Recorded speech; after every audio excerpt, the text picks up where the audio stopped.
말씀 매주마다 살피게 될 텐데요. 하나님의 자비하심 아래에 있는 예배자라는 제목으로 하나님의 말씀 증거하도록 하겠습니다. 예전에 제가 전도사였던 적이 있습니다. 신학교를 다니면서 20대에 이제 교회에서 전도사로 훈련 받으면서 그렇게 봉사했던 적이 있습니다. 아주 어릴 때죠. 20살 이제 좀 넘었을 그런 때입니다. 그런데 그 시절에 참 신학교 가면서 마음이 굉장히 뜨거웠어요. 그래서 학교에서 열심히 공부하고 또 이렇게 공부하고 나면 이 말씀을 전하고 싶은 거예요. 그 신학교에서요, 이제 설교할 기회들을 주거든요. 근데 누가 좀 몸이 아파서 설교를 못할 것 같다 그러면 제가 하겠다고 저 좀 시켜달라고 그렇게 파리 한 마리가 네, 네, 네, 네, 그랬던 시절이 있습니다. 참 설교하고 싶었어요. 근데 어느 날 담임 목사님이 미국에 가실 일이 있어가지고 저를 부르더니 한 3개월 동안 설교를 맡아서 하라는 거예요. 아, 그때 제가요, 마음에 얼마나 기대가 막 밀려왔는지 몰라요. 이게 전도사 시절에는 교회에서 설교할 기회도 많지가 않거든요. 다 담임 목사님이 하고 다른 분들이 하시기 때문에. 근데 저한테 그 설교할 기회를 맡기시는 거예요. 그래서 마음이 너무너무 설렜습니다. 그래서 제가, 그럼요, 제가 열심히 하겠습니다. 목사님, 걱정하지 마시고 다녀오세요라고 그렇게 이야기했던 기억이 납니다. 근데 이제 교회에서 설교를 이제 담임 목사님 안 계실 때 시작했는데요. 한 주 지나고 나서 야, 이거 보통 일이 아니다라는 생각을 하게 됐어요. 왜냐면요, 전도사 시절 혼자 이제 신학교에서 공부할 때는요, 가끔 한 번씩 설교가 돌아오면 설교를 준비해서 하면 됐어요. 근데 그 당시에 한국 교회는요, 설교 중심의 교회였어요. 예배 중심의 교회였거든요. 그래서요, 주일날 예배를 딱 이렇게 드리고 나면 조금 몇 시간 지나고 나면 주일 저녁 예배를 또 드려요. 그리고 수요일 날은 수요 저녁 예배가 또 있었고요. 그리고 금요 철야 예배가 또 있었고요. 그리고요, 7일 내내 새벽 기도회가 있었어요. 7번의 새벽 기도회를 하고요. 구역 모임을 해도 목회자 가서 설교를 해야 되고요. 이렇게 해보니까요, 한 주에 설교를 15번 이상 하더라고요. 그렇게 한 주를 지내고 나니까 내가 지난주 동안 뭐 했나 생각해 보니까 설교하고 내려가서 다음에 설교할 것도 준비하고 좀 있다가 또 설교하고 내려가서 또 설교할 거 준비하고 주일 저녁 설교를 딱 끝내고 나니까요, 한 주 지나고 나니까요, 이 입술이 잘 움직여지지 않더라고요. 육체적으로 준비가 안 됐던 거죠. 체력이 준비가 안 돼 있었고요. 그리고 정신적으로요, 야, 이걸 감당하는 게 너무 힘들었던 거죠. 그래서 주일 저녁 예배가 딱 끝나고 늦게 끝나고 성과 연습까지 끝나고 9시쯤 돼가지고 집에 갈 때, 야, 이제 좀 쉬었으면 좋겠다 생각을 했는데 보니까 그 다음날 새벽 예배 설교가 또 있더라고요. 그래서 그때, 야, 담임 목사 되는 게 진짜 어려운 일이구나 이런 생각을 했던 기억이 있습니다. 한국 교회는 예배를 계속 드렸어요. 그리고요, 목회자만 그 예배에 참석하는 게 아니라요, 교인들이요, 그 많은 예배를 거의 참석했어요. 그게 한국 교회가 부흥했던 원인 중에 하나이기도 하죠. 그렇게 많은 예배를 드렸거든요. 그런데 오늘날에는 좀 고민을 하게 됩니다. 시대가 좀 바뀌었고, 저희는 공식적으로 주일 예배 한 번 딱 드리잖아요. 그러면 질문하는 거예요. 야, 이거 주일 예배 한 번만으로 될까? 이런 생각을 하게 되는 거예요. 얼마나 많은 예배를 드려야 정말 하나님께서 기뻐하실까? 나에게 유익할까? 혹시 내가 예배를 빠지면 큰일 나는 거 아니야? 이런 고민을 저희가 하게 됩니다. 오늘은 예배에 대해서 같이 이야기를 나누고 있는데, 사람들은요, 예배의 형식에도 참 관심이 많습니다.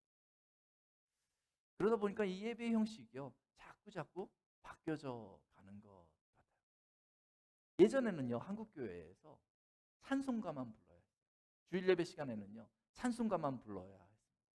다른 노래를 저희가 컨템포러리 복음송가를 부르면 안 됐죠. 근데 어느 시점에요, 젊은 사람들이 오더니 복음송가를 막 교회에서 부르려고 하는 거예요. 그래서 젊은 사람들하고 어른들하고 예배드리는 스타일이 완전히 바뀌었어요. 그러다 보니까 융합이 안 되잖아요. 그래서 예배 시간에 복음성가도 같이 부르기 시작했어요. 이 복음성가를 부르다 보니까요, 이 피아노 하나만으로 안 되는 거예요. 그래서 기타도 들어오고 막 들어오는 거예요.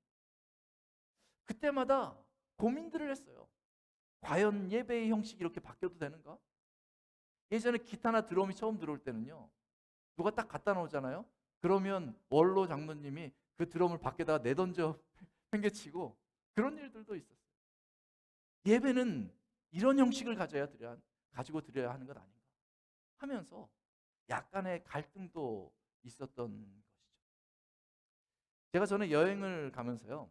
여행을 다니다가 이제 어느 미국 교회 주일날 들어가게 됐습니다.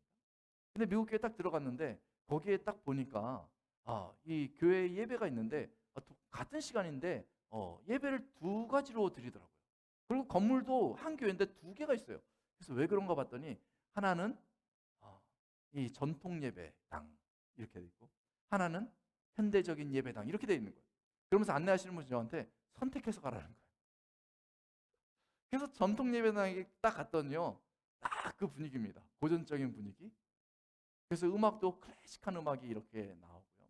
목사님도요. 가운까지 딱 입고 그렇게 나오셔서 천천히 설교해 주세요. 그래서 제가 너무 궁금해가지고 옆에 현대적인 예배당도 한번 가봤습니다. 그랬더니 거기가 분위기가 확 다르더라고요. 예배 형식이 별로 없고 뭐 음악이 중심이 돼가지고 모든 악기를 동원해서 라이트까지 화려한데 막 그렇게 찬양을 인도해요. 그리고 목사님이 딱 나오는데 이 넥타이도 없고 티셔츠 하나에 청바지 입고 나오시더라고요. 편한 대로 가라는 거죠. 우리 교회는 두 예배가 다 있으니까 편한 대로 가라는 거죠. 여러분은 어느 예배당에 참 들어가시겠습니까? 전통적인 예배당입니까? 아니면 현대적인 예배당입니까? 예배에 대한 논의는 더 있습니다. 예전에는 여기가 예배당이라고요. 얼마나 이거를 성스럽게 여겼는지 몰라요. 예배당을 잘 꾸며야 됐고요. 이 위에는요 함부로 올라오지도 못했어요. 올라오면 벌 받는다 이렇게 생각했거든요. 근데 요즘에 믿는 사람들은요, 이 예배당이 뭔 의미가 있냐? 초대교회를 생각하면 그저 가정에서 예배드리는 게 진짜 예배당이다. 이렇게 주장하기도 해요. 얼마나 자주 예배를 드려야 하겠습니까? 어떠한 방식으로 예배를 드려야 하겠습니까? 어디서 예배를 드려야 하겠습니까? 사람들이 왜 이런 걸 가지고 논의하고 고민하고 때로는 다투기까지 할까요? 바로 이 예배가 너무 중요한 거기 때문에 그래요. 단지 이 예배 시간에 한 주간 저희가 살아가면서 아주 소중한 시간을 냈기 때문에 이 예배가 더 근사해져야 되는 것은 아닙니다. 저희가 열심히 번 돈으로요 헌금을 했기 때문에요 이 예배의 처소가 더 나아져야 하는 것도 아니에요. 예배가 중요한 이유는요, 예배는 하나님께 드리는 거기 때문에 그렇기 때문에 어떻게 하나님 앞에 나아가야 할까? 어떤 장소에서 하나님께 나아가야 할까? 저희가 고민하고 또 고민하고 또 고민하는 거죠. 이 예배가 예배다워지도록. 레위기에 보면 제사장인 아론의 아들들이 나옵니다. 나답과 아비후가 하나님께 제사를 드렸어요. 아주 정성껏 제사를 드렸던 것 같습니다. 그런데 그들이요 정말 열심을 내다 보니까 성경에 보니 하나님께서 명하시지 않은 다른 불로 향을 드렸다 이렇게 표현하고 있어요. 어찌 보면요 이 예배를 더 근사하게 드리려고 그랬는지 모릅니다. 그 향이요 색깔이 불꽃이 색깔이 더 멋졌는지도 모르죠. 그리고 냄새가요 더 근사하게 느껴졌기 때문에 그것을 꽂았는지도 모릅니다. 그들은 자신들의 소견대로 하나님께 예배를 정성껏 드렸어요. 그런데 그렇게 나답과 아비후가 하나님 앞에 예배 드릴 때 하나님으로부터 불이 나와서 그들을 삼켰다. 이렇게 얘기하고 있습니다. 예배를 잘못 드리자 하나님께서 그 예배를 받지 않으시고 그 자리에서 제사장의 아들들인 나답과 아비후를 죽이신 것이죠. 사도행전에 보면 아나니아와 삽비라가 나옵니다. 이 아나니아 삽비라가요, 하나님을 향한, 교회를 향한 열심이 있었던 것 같습니다. 그래서 내 재산을 다 팔아서 하나님 앞에 드려야 되겠다 결단했습니다. 그래서 그 재산을 다 팔았어요. 그리고 하나님께, 교회에 그것을 예물로 드렸습니다. 근데 이 재산을 팔고 나면요, 뭐가 손에 들어옵니까? 돈이 손에 들어와요. 돈이. 그래서 아나니아 삽비라가 왜 그랬는지 모르겠는데 다 팔아놓고 이것을 다 드리려다가 조금 아까운 생각이 들었는지, 아니면 급하게 내가 써야 될 게 생각이 났는지 조금 감춰놓고 그것을 드렸어요. 그리고 나서 대외적으로는 난 내 재산을 다 팔아서 헌금을 냈다라고 말했는지 모르죠. 근데 그때 성령께서 그 마음을 아셨어요. 하나님을 속이려 했다. 하나님을 속이려 했던 그 마음을 아셨어요. 그래서 그렇게 나아가서 예물을 드리다가 그 자리에서 두 부부가 다 죽고 맙니다.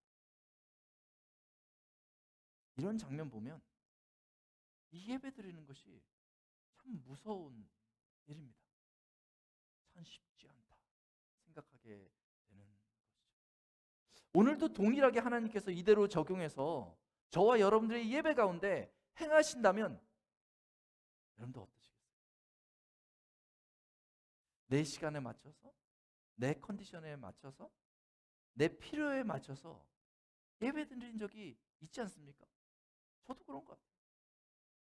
그냥 내 스타일대로 예배에 참석한 적 있지 않습니까? 저도 그랬던 적이 있는 것 같아요. 헌금을 내려다가 이거 좀 아까운 것 같다, 내가 단 데 쓸 게 더 급하다 하면서 헌금을 쪼개서 1분만 드린 적이 없습니까? 적당히 예배를 드려본 적이 없습니까? 만약 하나님이 그런 기준으로 저를 대하셨다면요, 저는 벌써 죽었을 것 같아요. 저는 목사니까 예배를 많이 드리잖아요. 그 예배들마다 온전히 예배드리지 못하면 바로 하나님께서 죽였다고 생각한다면 아마 저는 이 자리에 서 있지 못했을 거예요. 우리가 나답과 아비후보다 나은 것이 없습니다. 우리가 아나니아와 삽비라보다 나은 것이 없기 때문이죠. 왜 하나님은 예배드리는 자를 그렇게 대하셨을까요? 예전에 제가 마켓에 간 적이 있습니다. 마켓에 가서 이제 제가 우유를 굉장히 좋아합니다. 그래서 집에서도 아침 저녁으로 우유를 꼭 먹는데 마켓에서 우유를 하나 샀어요. 근데 거기 보니까 유기농 우유라고 아주 최근에 나온 것 같은 우유였어요. 우유도 맛이 좀 다르거든요. 그 우유가 너무 궁금해가지고 포장도 이쁘게 돼 있어가지고 그 우유를 샀어요. 그래서 돈을 지불하고, 야, 마켓에 냉장고에 있는 우유니까 얼마나 신선해, 그렇게 생각하고 제가 그 자리에 딱 열고 딱 마셨습니다. 근데 제가 마시자마자 욱 하고 그것을 다 뱉어냈어요. 그 안에서 상했던 거죠. 여러분, 상한 우유 드셔보셨습니까? 진짜 한 모금도 삼킬 수가 없어요. 마치야, 우리가 예배를 드리지만 하나님 앞에서 거룩하지 못한 우리의 모습으로 하나님 앞에 나아가면 하나님은, 거룩하신 하나님은 그런 우리를 토해내실 수밖에 없는 것이죠. 아무리 포장이 근사한다 할지라도 하나님께서 받으실 수 없는, 받지 않는 그런 예배가 되는 것이죠. 이 형식이 중요한 것이 아니라 그 안에 있는 본질이 중요한 것입니다. 나답과 아비후, 아나니아 삽비라의 그 예배에 문제가 생긴 것은 그들 그 본질을 잃어버리고 그 육체적인 포장, 외형만 꾸미고 하나님 앞에 나갔기 때문에 그런 것이죠. 하나님께서는 우리의 심령을 다 살피십니다. 오늘 이 자리에 여러분들이 어떤 마음으로 오셨는지 하나님이 살피십니다. 여러분들은 하나님을 의식하지 못하고 있는다 할지라도 하나님께서는 여러분의 심령을 꿰뚫어 볼 것입니다. 너가 내 이름으로 나왔지만 정말 나에게 예배드리러 왔니? 내 이름을 빙자에서 혹시 나오지 않았니? 하면서 우리를 살펴보고 계십니다. 이런 시점에서 하나님께서 어떤 예배를 원하시는지 저희가 살펴보는 것은 굉장히 중요합니다. 오늘 본문 말씀 로마서 12장 1절 말씀 제가 봉독하겠습니다. 그러므로 형제들아 내가 하나님의 모든 자비하심으로 너희를 권하노니 너희 몸을 하나님이 기뻐하시는 거룩한 산 제물로 드리라. 이는 너희가 드릴 영적 예배니라. 여기 보니까요. 너희 몸을 제물로 드리라. 이렇게 얘기하고 있습니다. 이것이 너희가 드릴 영적 예배다라고 말씀하고 있는 것입니다. 예배에는 잘 짜여진 찬양도 필요하고요. 이 잘 표현된 기도도 필요합니다. 잘 정리된 형식도 필요한 것이죠. 그런데 이 형식은 포장입니다. 그 안에 있는 것을 나타내기 위한 포장인 것이에요. 그 안에 있는 게 중요한데요. 예배의 중심에 누가 있습니까? 바로 우리가 있는 거예요. 우리가 썩어져 있다면 이 예배는 절대로 하나님께서 받지 않습니다. 하나님께서는 예배자를 찾습니다. 하나님을 향하여서 간절함으로 나오는 그 예배자를 찾고 계시는 것입니다. 하나님은 우리에게 집중하고 계세요. 시간에 우리에게 집중하고 계세요. 내가 너를 만나길 원한다 하면서 우리의 마음을 두들기고 계시는 것이죠. 우리 몸을 너희 몸을 산제물로 드리라라고 얘기하고 있는데 구약에서요 제사를 드립니다. 구약 성경에서 제사를 드리는데 거기서의 제사는 뭐냐면요 그 양과 염소를 가져다가 죽이는 거예요. 그러면 그 피로 말미암아서 그 우리의 죄를 덮고 우리가 하나님 앞에 나아갈 수 있도록 하는 것이죠.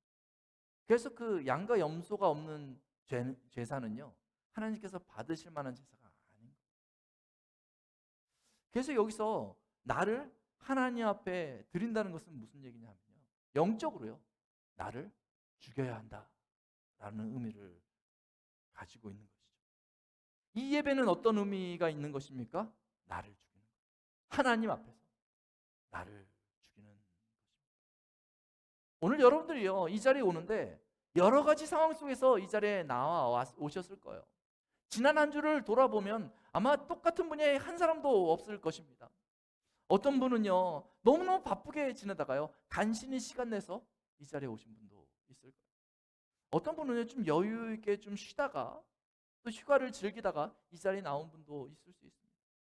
어떤 분은 오기 전까지 좀 싸움하다가 그러다 오신 분도 있을 수 있어요. 어떤 분은 자다 깨서 막 달려오신 분도 있을 수 있고요. 어떤 분은 여러 가지 일들로 고통당하다가 이 자리에 나오신 분이 있을 수 있습니다. 상황이 다 다릅니다. 그런데 저희는요 예배를 드리는데 이 상황의 영향을 받아요. 지난주에 내가 어떻게 살았는지 그 영향을 받습니다. 그래서 내가 컨디션이 좋고 아주 좋으면 아 하나님이 오늘 나에게 은혜 주시나 보다 하면서 예배당을 찾아옵니다. 그런데 내 상황이 복잡하고 어렵잖아요. 그럼 하나님 앞에 잘 나가지 못해요. 상황의 영향을 받습니다. 그런데 하나님은 그런 상황 가운데 변함없이 우리를 기다리고 계십니다. 거룩한 산 제사로 하나님 앞에 우리 몸을 드리라 했을 때 하나님께서 우리에게 요구하는 것은 모든 상황 가운데 자신을 죽이고 나아오라는 것입니다. 너가 계산하지 말고 내가 계산할 테니까 이 예배 가운데 나오라라고 하나님께서 말씀하고 있는 것입니다. 사실은 이게 참 어렵습니다. 이 땅을 살아가면서 내 감정을 죽이는 게 너무너무 어렵습니다. 나에게 펼쳐져 있는 상황을 덮어놓고 하나님 앞에 서는 게 굉장히 어렵습니다. 그래서 상황 때문에 예배를 못 드린다고 하나님 앞에 얘기합니다. 그런데 여기서 하나님은 나를 죽이고 나오라라고 말씀하시면서 그렇게 하나님 앞에 나아가려고 이제 그래야 되나 보다 하려고 했는데 이 재물에요. 하나님께서 요구하시는 것을 몇 가지 더 조건을 답니다.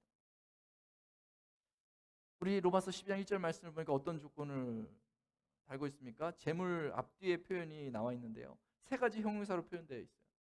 보니까 너희가 살아있는 재물이어야 된다. 이걸 말씀하시죠.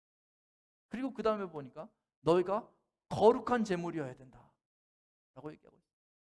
그리고 너희가 내가 기뻐 받을 만한 재물이어야 된다. 받으실 만한 재물이어야 된다. 이렇게 이야기하고 있는 거죠.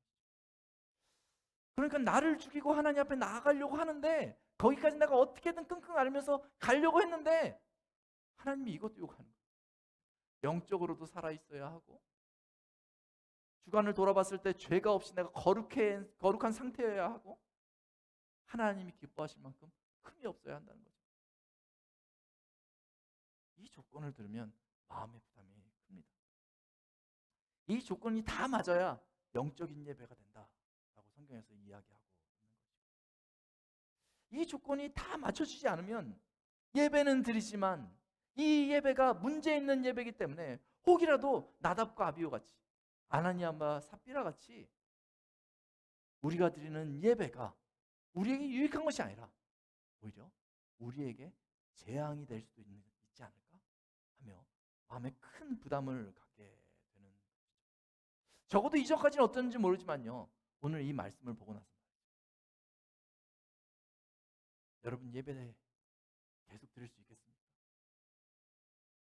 이러한 조건 가운데 여러분들을 죽이고 이 조건에 맞춰서 하나님께 나아갈 수 있겠습니까?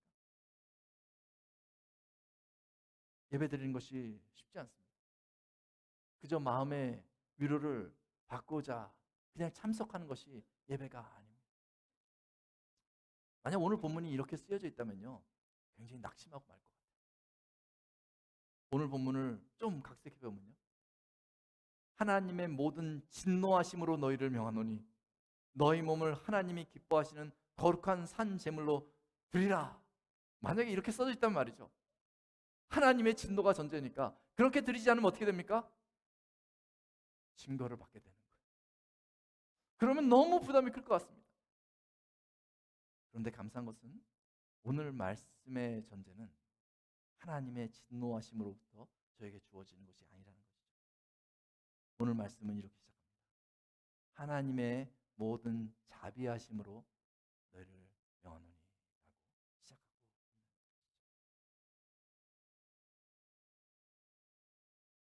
하나님께 드려지는 이 예배 우리는 부족하지만 이 예배 가운데 하나님의 자비하심이 있습니다. 우리는 예배 드릴 준비가 안 돼 있어요. 우리는 여전히 죄 가운데 넘어집니다. 상황에 흔들립니다. 죽은 사람처럼 삶의 의욕을 갖지 못하고 배회하고 방황하다가 간신히 여기다가 발을 디디고 교회에 나온 경우도 있습니다. 그런데 하나님의 자비하심, 하나님이 그 자비하심으로 이 예배를 준비하셨다라고 오늘 우리에게 말씀해 주시는 것입니다. 세상에서 찢겨지고 죄에 짓눌려서 아무 준비 없이 그저 간절함으로 간신히 이곳에 나온 그 심령들을 하나님께서 잘 아시기 때문에 우리 주 예수 그리스도를 이 땅에 보내주신 것입니다. 이 세상에 하나님 앞에 예배드릴 수 있는 자격을 가진 자가 아무도 없다는 것을 하나님께서 아시기 때문에 예수님을 우리에게 보내주신 것입니다.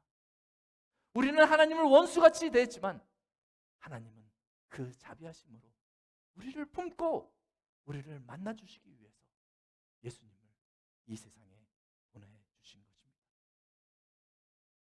우리가 우리 몸을 하나님 앞에 정말 제물과 같이 드리면 그 순간 십자가의 보혈의 피가 우리를 덮습니다. 그리고 우리를 거룩하게 합니다. 그리고 우리가 하나님께서 받으실 만한 기뻐 받으실 만한 그러한 자로 그런 제물로 우리를 삼아 주십니다. 이제 모든 상황 가운데 간절한 마음으로 이 예배에 나오고 하나님께서 예비하신 예수 그리스도 붙들고 이 예배당에 나오면 하나님의 자비하심이 우리를 변화시킵니다. 그리고 하나님께서 그 자비하심 가운데 우리를 만나 주십니다. 그러면요, 이제 예배가 특권인 거죠. 나는 못 났는데, 야, 그래 주일날 내가 예배하러 가야 되겠다. 하나님이 기다리고 계시지 하면서 가는 거죠. 내 끙끙 앓던 그 상황을 가지고 가는 거죠. 내가 지금은 끙끙 앓고 있지만 저 예배당의 문을 여는 순간, 예수님의 이름 붙들고 나아가는 순간 하나님이 나를 변화시킬 거야 하면서 이 문을 열고 들어가는 것이죠. 하나님께서 그런 마음으로 하나님을 찾아오는 심령들마다 치유하시고 회복시키시고 하나님께서 그 넓으신 팔로 덮어주십니다. 상황이 바뀌어서 예배에 나올 것이 아니라 이제는 예배에 초대하신 그 하나님을 알 때 예배에 나와서 상황을 바꾸시는 여러분 되시길 예수님의 이름으로 축원합니다. 하나님이 두려워서 혹 하나님 앞에 서지 못했다면 이제 하나님의 그 자비하심을 생각하면서 오늘 로마서 12장 1절의 말씀을 생각할 때 하나님이 우리를 이렇게 해주시려고 우리를 예배당에 초대하신다는 그것을 생각하며 하나님 앞에 나오시기 바랍니다. 잃어버렸던 예배를 여러분 회복하시기 바랍니다. 이제 예배를 그저 참석자로 왔다가 가지 마시고요, 기대하면서 오십시오. 예배자로 오십시오. 내가 예배를 통하여서 하나님을 만나겠다는 마음으로 오십시오. 그러면 하나님이 만나 주십니다. 우리 톨리도 한인교회의 예배가 모든 예배자들로 말미암아서 온전해지는, 하나님께서 기뻐 받으시는 매 예배마다 하나님의 자비하심을 경험하는 그런 예배가 되기를 예수님의 이름으로